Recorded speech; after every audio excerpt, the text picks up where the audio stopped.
Hi, Jen here again from Hamilton Lifecasting Studio. So we've taken the mould, we've filled the cast, and now it's time for step 3, the reveal. So now keep in mind these have been in their moulds for about 2 hours now.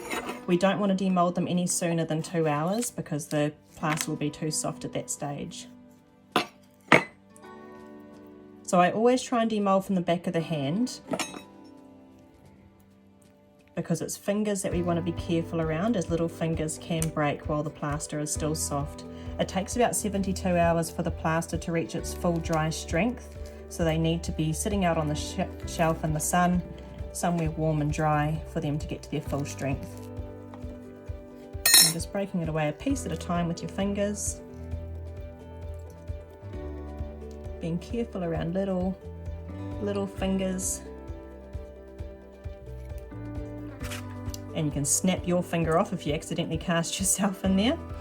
Now we've also provided you with a de-moulding stick, so it will just help you to remove the alginate between fingers and toes.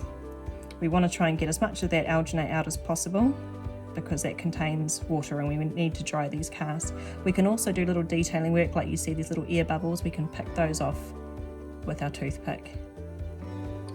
And if we pick them off now while the stone is still soft enough, that will make our life a lot easier, not having to deal with it once it's reached its full strength.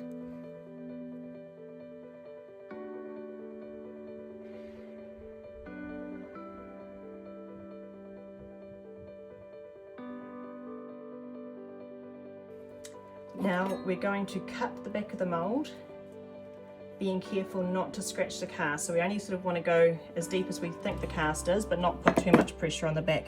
Because remember, at this stage the plaster is still soft, so it can still scratch easily.